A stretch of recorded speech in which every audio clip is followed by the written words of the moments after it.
Hi there, I'm Peter Millard, and in this slightly longer part 2 of the Tracksaw Workshop, I take an entry-level tracksaw and I set it up from scratch. That's coming up next. So it's always exciting when you get a new tool, especially something that you haven't used before. You're itching to get it back to the workshop and try it out, but there's a few things that's worth doing before you actually start using it in anger. I'm going to take you through the process that I use, especially for something like a tracksaw, before you can make that first tricky cut. Now, at the risk of stating the obvious, one of the first things you need to do, especially if you have the tool delivered rather than collected, is to check the box for damage. Mine actually came with a hole in it big enough to get a couple of fingers in there. So I'm going to take a very close look at this. And in particular with a tracksaw, you want to make sure that the rails are intact as well. So let's open up this box and have a quick look. So this is the relatively new tracksaw from Aldi, Aldi's Work Zone. I don't have an Aldi fetish. They tend to rebadge Shepak gear, which tends to be fairly decent at the entry level, and this is indeed a Shepak PL55, restickered as an Aldi Work Zone, and miraculously being given a 50% price haircut as well. That's pretty impressive. So we'll just pull this out. This is the first time I've actually had this out of the box. Take it out. We'll take the take the rails out as well. This is a fairly standard kind of package, 2 short rails and a saw. This isn't a review of this saw, by the way. I'll keep that for a different video. In fact, I'm going to compare my other cheap tracksaw, the Titan, to this one, because this is a little bit cheaper now. So we'll pull this out. Little bag of gubbins. We'll give this quick check over. They seem fine. There's no dinged ends or mushed edges to the rail, so that was the main concern given the damage to the box, but it looks like it was just this little dust port that was poking through the side of the box. And the saw itself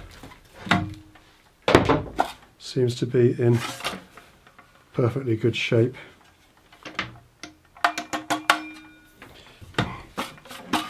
So yeah, all seems to be okay. Absolutely nothing wrong with it, to the best of my knowledge. Let's give it a whirl and see what happens.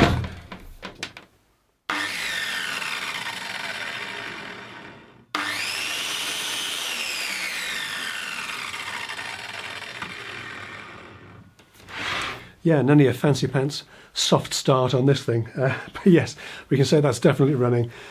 So with the basic checks made, now we can think about getting on a rail. Incidentally, anytime you have the saw and you're messing about with it, setting it up, make sure it's not plugged in. Unplug it yourself. Don't rely on other people to do that, because it's your responsibility to do that. So make sure it's not plugged in.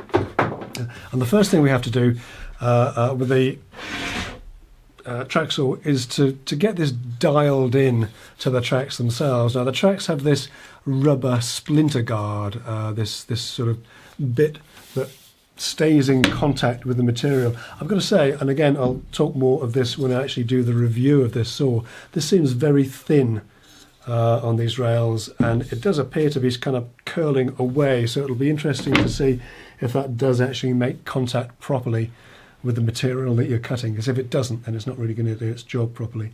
Now, whilst all tracksaws are similar and work in a similar way, they are all slightly different, but they all will come pretty loose fitting on the rail, and the idea is that you have to fine tune them. There are cams on the base plate that allow you to snug that base plate onto the guide rail so that it doesn't bite and lock up solidly, but it will move without any play. On the Festool there are just green thumb screws. On the Titan it's a turner screw and a thumb screw locking knot. On this Shepak, on this Work Zone, it's a turn the dial and lock it with an Allen key. So that's what we're going to do to start with. We'll just turn this so that it tightens. You can just see that move as you're And then we'll lock that off. And we'll do the same at the back.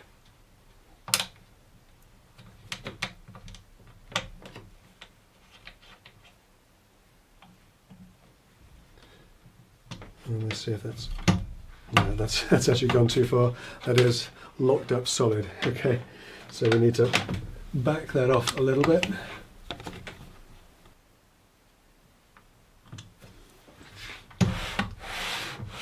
And that's moving. And is that locked? That's pretty snug. So we've got the saw dialed into our rails and we're just about ready to make that most important cut, which is trimming it back this splinter guard. So a little bit unusual with these Shepak rails is that, or the Aldi rails, is that the splinter guards are actually coming over the end of the rail there. So we just need to trim that back because I actually want to join these rails in order to trim that splinter guard. Let me explain why. Now again, fairly obviously, this is a circular saw. It has a circular blade, so the maximum depth of cut is going to be always at the center of that blade. What that means when we're trying to trim this splinter guard back is that to get the maximum depth of cut, we've got to actually hang this saw off the back of the rail in order for the blade to plunge, which means there's an awful lot of play and you can really stuff that cut up unless you're very careful.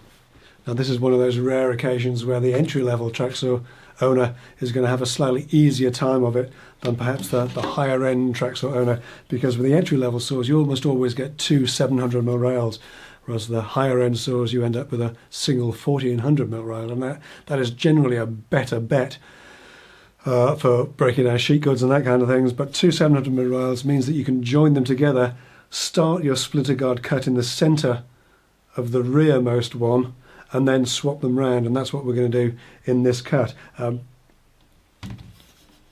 If you've just got a single 1400mm rail, then you're either going to have to tough it out and be really careful with that first splinter guard cut, or there is a little tip that I've got that I'll bring to you after I've made this cut, which might help you out as well. But first of all, let's get this splinter guard cut on these two rails, and to do that we'll need a spoiler board, something that we can cut into, which we don't care about too much.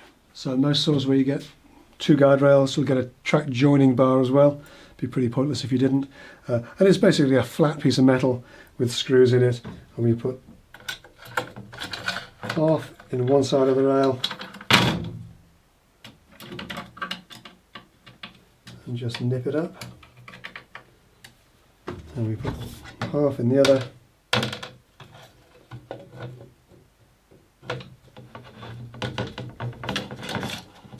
and do the same thing. Push the ends together as firmly as you can and then just nip that up tightly. You don't have to go too tight on it, just tight enough. And then afterwards, just make sure you can run a straight edge over this if you want to. I rarely bother, to be honest. I suppose I should this time, as we've got people watching. Here we are. No problem at all with that.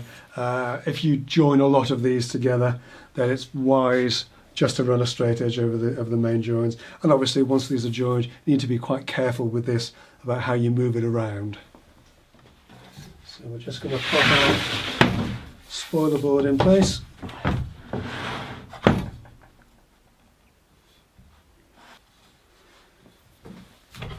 And then we can make our first cut. So we want to make a shallow or scoring cut of around about 3mm to trim back that splinter guard. And one of the things that will vary from saw to saw is whether or not the depth of cut scale includes the thickness of the rail or not. This one doesn't, so I'm setting the depth of cut to 8mm to allow for 5mm thickness of the rail. And we'll make that initial cut. Incidentally, I'm starting this cut in the middle of the rail, simply because if there is any discrepancy between the two cuts, then that'll be in the centre of the rail, and I find that I very rarely use the middle bit of the rail to line up against a pencil mark. Usually it's both ends.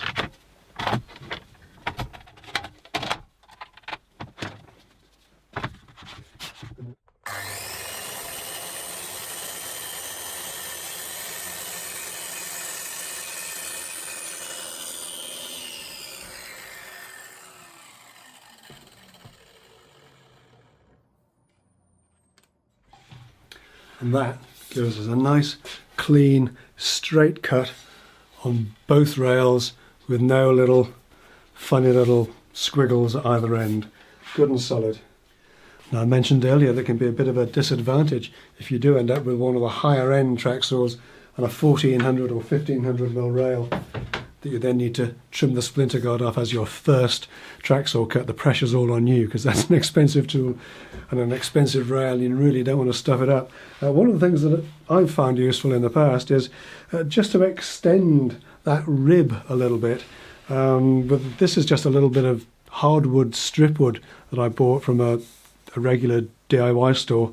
I think it was 18mm by 6mm, and I double-sided two together because what you need, certainly for the rib on a Festool rail, is 16mm by 11 if you have the rail on a flat surface to get that rib extended onto the spoiler board. It's just about dead on 16 by 11mm, and just two bits of that double-sided together, and then this held in place and double-sided down whilst held with a straight edge. That'll give you enough support on the base plate to hang that saw off the back of the rail and make that cut without too many dramas and without, hopefully, too many crises. And I think we'll leave it there for today. We've got the saw up and running, we've got the guide rail trimmed back with that all-important first cut on the splinter guard. Join me in part 3 where we get into using the saw in anger a bit more. We'll talk about blade changing and blade choices. But that's it for today's video. Thanks for watching. I'll see you next time. Take care.